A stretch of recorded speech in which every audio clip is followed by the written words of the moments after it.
Working on a game called Best Friend, a game about a dog whose owner has died, and you play as the ghost of the owner. And I was working on trying to get it so that you can pick up objects and it looks good. Like, so first I tried to attach and detach an object when you pick it up, and it wasn't really working. I wanted it to look too mechanical, and this time I went with a physics-based approach.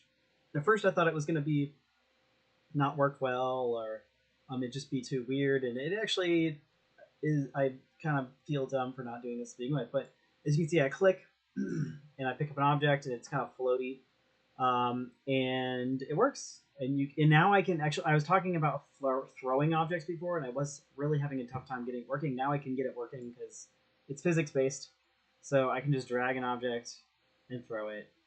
So I'm gonna do that again. I'm gonna have throwing objects and stuff. So I'm very happy with how this came out. I'm gonna look at the blueprint. I know some people are very interested in the blueprints. So what I did is when I click, I made myself some new collision object types. Instead of using the physics and world static and world dynamic, I actually made my own because I just needed something very specific. So I put gameplay path, so I can have this an object that's marked as gameplay path is the gameplay path. It's all we care about for the actual like moving stuff around, and it will just ignore anything outside of that path, or whatever object is labeled that. So if it is the gameplay path, well, first of all, it's going to make, if it's the gameplay path you clicked on, it's going to make the character move there. If you happen to click on something else, it's not, so that it cares about placeables, interactables, and gameplay path. Those are the three I got. So if it's not gameplay path, it sees, it checks if it's a placeable. If it's a placeable, it does this physics code that I've currently made. All right, so every frame it sets a cached destination, what we call it. You can call it whatever you want. That's just what it was called originally in this blueprint, so I kept it. And then I have an offset bounds. Essentially what that is, I was getting the object size for it, but it wasn't working. So basically it's just a variable where I can set where it goes up a certain height. So instead of you just grabbing something on the ground, it actually will like lift it up. And then attract location.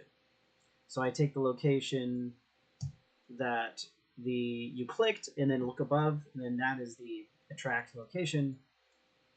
What that does is it gets the location of your actor in space.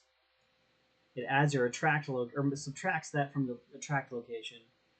So it looks in space where the attract location is, where your location is, subtracts to get that distance, and then applies it as an impulse. So what was happening is when I picked up the object, it was just going all over the place. Like it was just going woo, woo, woo.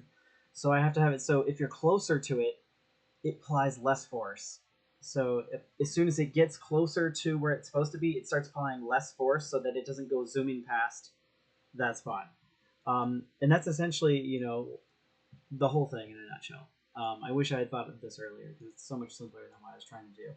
In which I was trying to like detach and attach objects, and it just like was causing all kinds of errors and everything. And this now is like bug free, error free right now. Well, not bug free. The objects go off the map. I have to figure that out. But I'm glad that it's just working. The detach was just too mechanical, and this is why like it's good to have some sort of a sense of how things are feeling and visually, how you're experiencing them. But I just it didn't feel good. It didn't feel like this is supposed to be a spirit. Like it's supposed to feel like a spirit is grabbing this object, and it just did not feel like it. It's just like this just isn't, something's missing. It's just not working. Yeah, this is it. I'm very extremely happy with this.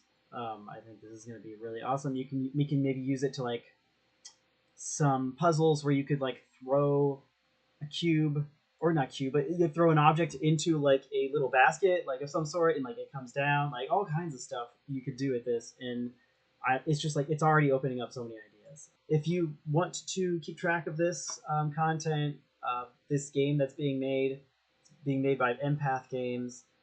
Please follow Empath Games. We'll be posting all my stuff from now on, from this video on Empath Games and not on my personal social stuff. I'm gonna pull back the curtain on everything I do and just show you how I hook things up, the process and everything. So yeah, thank you guys all for joining me, and ready for some exciting times. Thank you.